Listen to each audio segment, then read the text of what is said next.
नादान दोस्त। प्रेमचंद। केशव के घर कार्निस के ऊपर एक चिड़िया ने अंडे दिए थे।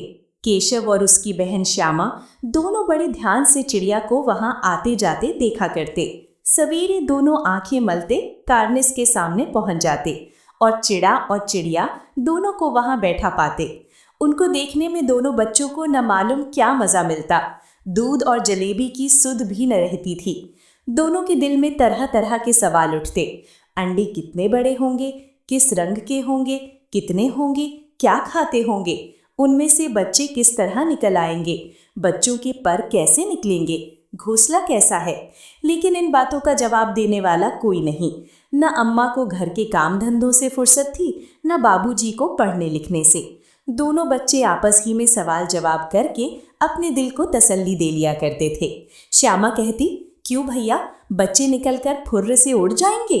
केशव विद्वानों जैसे गर्व से कहता, नहीं री पगली, पहले पर निकलेंगे, बगैर परों के बेचारे कैसे उड़ेंगे। श्यामा, बच्चों को क्या खिलाएगी बेचारी। केशव इस पेचीदा सवाल का जवाब कुछ न दे सकता था। इस तरह 3-4 दिन गुजर गए। दोनों बच्चों की जिज्ञासा दिन दिन बढ़ती जाती थी।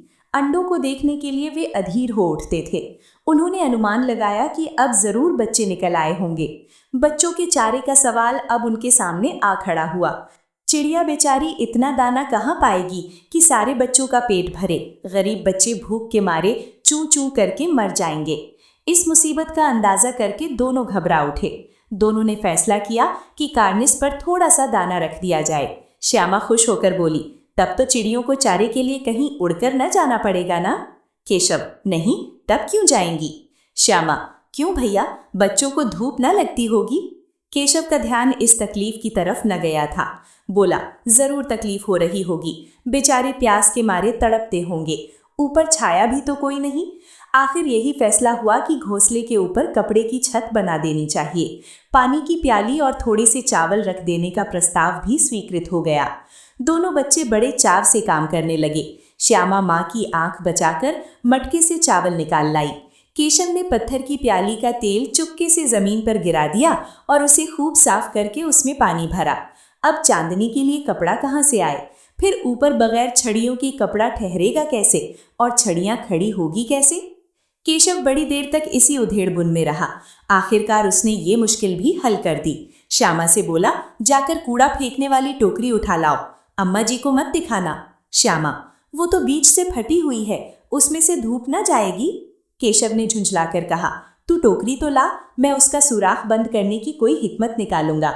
श्यामा दौड़कर टोकरी उठा लाई। केशव ने उसके सुराख में थोड़ा से कागज ठूंस दिया और तब टोकरी को एक टहनी से टिकाकर बोला, देख, ऐसे ही घोंसले पर उसकी आड़ कर दूंगा, तब कैसे धूप जाएगी। श्यामा ने दिल में सोचा, भैया कितने चालाक हैं। 2 गर्मी के दिन थे। बाबूजी दफ्तर गए हुए थे। अम्मा दोनों बच्चों को कमरे में सुलाकर खुद सो गई थीं, लेकिन बच्चों की आंखों में आज नींद कहाँ। अम्मा जी को बहलाने के लिए दोनों दम रोक के आंखें बंद किए मौके का इंतजार कर रहे थे। ज्यों ही मालूम हुआ कि अम्मा जी अच्छी तरह से सो गई, दोनों चुपके से उठे और बहुत धीरे से दरवाजे की सिटकनी खोलकर बाहर निकल आए। अंडों की हिफाजत की तैयारियां होने लगीं। केशव कमरे से एक स्टूल उठा लाया, लेकिन जब उससे काम न चला तो नहाने की चौकी लाकर स्टूल के नीचे रखी और डरते डरते स्टूल पर चढ़ा। श्यामा दोनों हाथों से स्टूल पकड़े हुए थी। स्टूल चारों टांगे बराबर न होने के कारण जिस तरफ ज्यादा दबाव पाता था, जरा सा हिल जाता था। उस वक्त केशव को कितनी तकलीफ उठानी पड़ती थी, ये उसी का दिल जानता था। दोनों हाथों से कार्निस पकड़ लेता और श्यामा को दबी आवाज से डांटता, अच्छी तरह पकड़, वरना उतरकर बहुत मारूंगा। मगर बेचारी श्यामा का दिल तो ऊपर कार्निस पर था। बार बार उसका ध्यान उधर चला जाता और हाथ ढीले पड़ जाते। केशव ने ज्यों ही कार्निस पर हाथ रखा, दोनों चिड़ियां उड़ गईं। केशव ने देखा, कार्निस पर थोड़े तिनके बिछे हुए हैं और उन पर 3 अंडे पड़े हैं। जैसे घोंसले उसने पेड़ों पर देखे थे, वैसा कोई घोंसला नहीं है। श्यामा ने नीचे से पूछा, कई बच्चे हैं भैया। केशव, 3 अंडे हैं, अभी बच्चे नहीं निकले। श्यामा, जरा हमें दिखा दो भैया, कितने बड़े हैं। केशव, दिखा दूंगा, पहले जरा चिथड़े ले आ, नीचे बिछा दो, बेचारे अंडे तिनकों पर पड़े हैं। श्यामा दौड़कर अपनी पुरानी धोती फाड़कर एक टुकड़ा लाई। केशव ने झुककर कपड़ा ले लिया। उसकी कई तह करके उसने एक गद्दी बनाई और उसे तिनकों पर बिछाकर तीनों अंडे धीरे से उस पर रख दिए। श्यामा ने फिर कहा, हमको भी दिखा दो भैया। केशव, दिखा दूंगा, पहले जरा वो टोकरी तो दे दो, ऊपर छाया कर दूं। श्यामा ने टोकरी नीचे से थमा दी और बोली, अब तुम उतर आओ, मैं भी तो देखूं।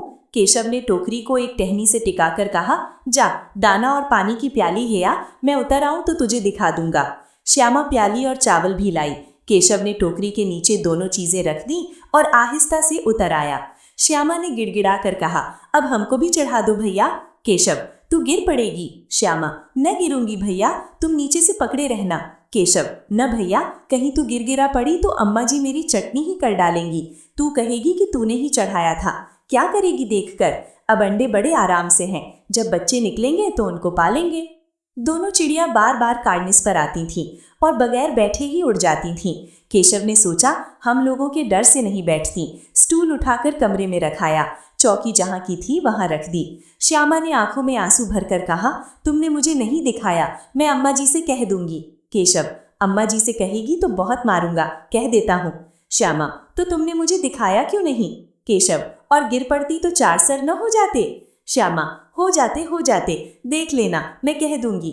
इतने में कोठरी का दरवाजा खुला और माँ ने धूप से आंखों को बचाते हुए कहा, तुम दोनों बाहर कब निकल आए? मैंने कहा न था कि दोपहर को न निकलना। किसने किवाड़ खोला? किवाड़ केशव ने खोला था, लेकिन श्यामा ने माँ से ये बात नहीं कही। उसे डर लगा कि भैया पिट जाएंगे। केशव दिल में कांप रहा था कि कहीं श्यामा कह न दे। अंडे न दिखाए थे, इससे अब उसको श्यामा पर विश्वास न था। श्यामा सिर्फ मोहब्बत के मारे चुप थी या इस कसूर में हिस्सेदार होने की वजह से, इसका फैसला नहीं किया जा सकता। शायद दोनों ही बातें थीं। माँ ने दोनों को डांट डपट कर फिर कमरे में कर दिया और आप धीरे धीरे उन्हें पंखा झलने लगी। अभी सिर्फ 2 बजे थे, बाहर तेज लू चल रही थी। अब दोनों बच्चों को नींद आ गई थी। 4 बजे यकायक श्यामा की नींद खुली। किवाड़ खुले हुए थे। वो दौड़ी हुई कार्निस के पास आई और ऊपर की तरफ ताकने लगी। टोकरी का पता न था। संयोग से उसकी नजर नीचे गई और वो उल्टे पांव दौड़ती हुई कमरे में जाकर जोर से बोली, भैया, अंडे तो नीचे पड़े हैं, बच्चे उड़ गए। केशव घबराकर उठा और दौड़ा हुआ बाहर आया तो क्या देखता है कि तीनों अंडे नीचे टूटे पड़े हैं और उनसे कोई चूने की सी चीज बाहर निकल आई है। पानी की प्याली भी एक तरफ टूटी पड़ी है। उसके चेहरे का रंग उड़ गया। सहमी हुई आंखों से जमीन की तरफ देखने लगा। श्यामा ने पूछा, बच्चे कहाँ उड़ गए भैया? केशव ने करुण स्वर में कहा, अंडे तो फूट गए। श्यामा, और बच्चे कहाँ गए? केशव, तेरे सर में देखती नहीं है, अंडों में से उजला उजला पानी निकल आया है, वही तो 2-4 दिनों में बच्चे बन जाते। माँ ने सोटी हाथ में लिए हुए पूछा, तुम दोनों वहां धूप में क्या कर रहे हो? श्यामा ने कहा, अम्मा जी, चिड़िया के अंडे टूटे पड़े हैं। माँ ने आकर टूटे हुए अंडों को देखा और गुस्से से बोली, तुम लोगों ने अंडों को छुआ होगा। अब तो श्यामा को भैया पर जरा भी तरस न आया। उसी ने शायद अंडों को इस तरह रख दिया कि वो नीचे गिर पड़े। इसकी उसे सजा मिलनी चाहिए। बोली, इन्होंने अंडों को छेड़ा था अम्मा जी। माँ ने केशव से पूछा, क्यों रे? केशव भीगी बिल्ली बना खड़ा रहा। तू वहां पहुंचा कैसे? श्यामा, चौकी पर स्टूल रखकर चढ़े अम्मा जी। केशव, तू स्टूल थामे नहीं खड़ी थी। श्यामा, तुम्ही ने तो कहा था। माँ, तू इतना बड़ा हुआ, तुझे अभी इतना भी नहीं मालूम कि छूने से चिड़ियों के अंडे गंदे हो जाते हैं, चिड़िया फिर उन्हें नहीं सेती। श्यामा ने डरते डरते पूछा, तो क्या चिड़िया ने अंडे गिरा दिए हैं अम्मा जी? माँ, और क्या करती? केशव के सिर इसका पाप पड़ेगा। हाय हाय, 3 जाने ले ली दुष्ट ने। केशव रोनी सूरत बनाकर बोला, मैंने तो सिर्फ अंडों को गद्दी पर रख दिया था अम्मा जी। माँ को हंसी आ गई, मगर केशव को कई दिनों तक अपनी गलती पर अफसोस होता रहा। अंडों की हिफाजत करने के जोग में उसने उनका सत्यानाश कर डाला। इसे याद कर वो कभी कभी रो पड़ता था। दोनों चिड़िया वहां फिर न दिखाई दी।